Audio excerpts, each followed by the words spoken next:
drink this water in slow motion.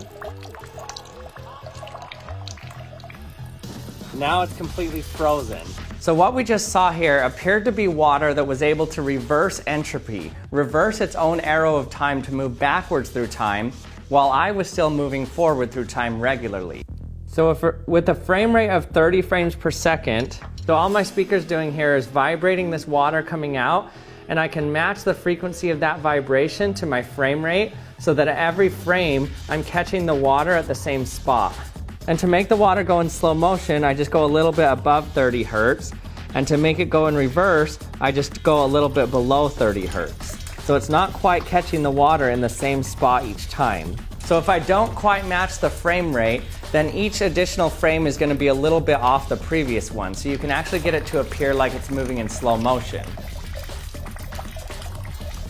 Look how weird this looks. Look at it just falling in slow motion.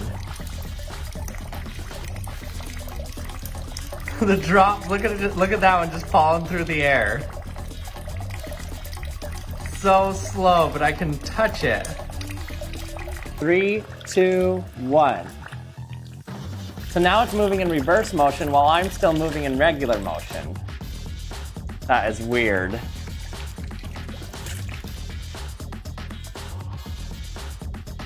So it's going up into the tube now. But I can pour the water out of the cup and it goes down. So let me grab a bowl full of water and you can actually watch it suck the water out of the bowl.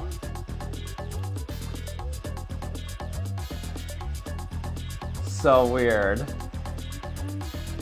So we know how our arrow of time works, but let's say there were an alternate universe in which the arrow of time wasn't going towards increasing entropy, but it was going towards decreasing entropy.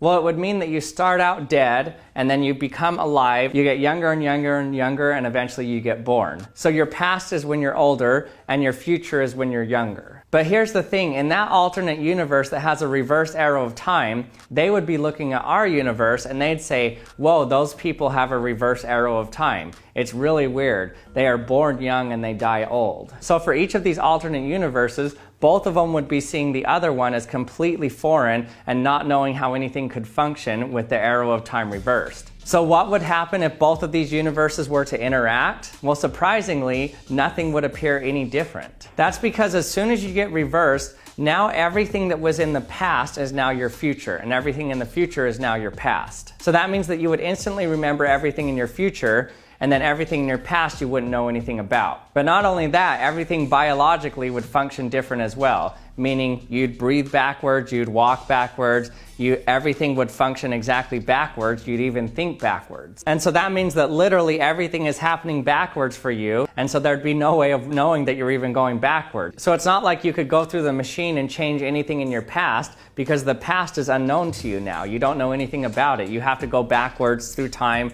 and experience it. And because of continuity, you would just continue back through time, making the same mistakes that you made up to the point that you got to the time reverse machine. So the key point of this is because when you change the direction of entropy, your arrow of time also changes.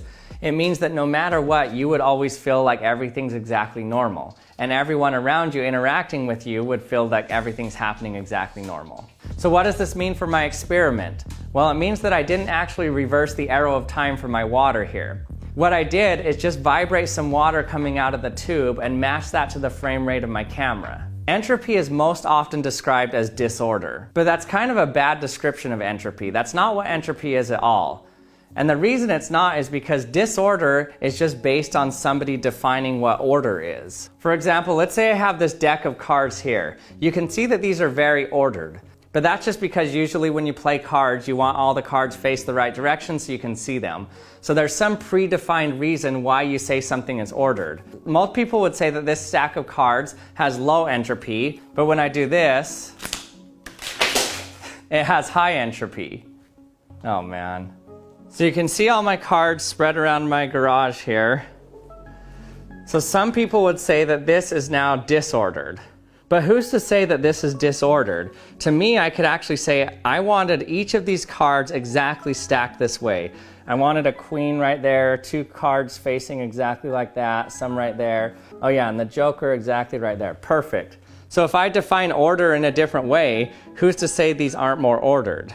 But intuitively, you know that this mess of cards is different than when they're in a perfect stack like that. So what's the thing that's different? It's not that they're more or less ordered. As I said, order is just a human construct that we have based on some preference. But the difference between a stack of cards in my hand and a stack of cards that's spread all over the floor is the area or volume in which those cards take up.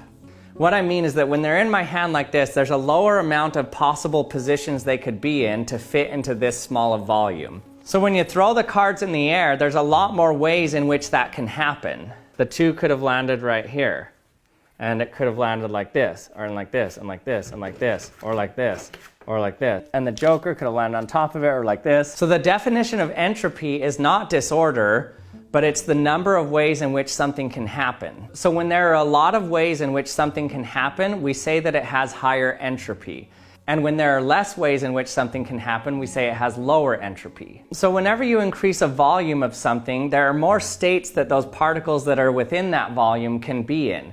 And so that's increasing its entropy. So if you have a gas at one volume and that same amount of gas in a different volume, the larger volume has more possible microstates that that gas can be in, and so it has a larger entropy than that smaller volume. So the universe is always getting more and more possible states that all of the particles in the universe can be in. Hey everyone, thanks for watching another episode of the Action Lab. I hope you enjoyed it, and thanks for watching, and I'll see you next time.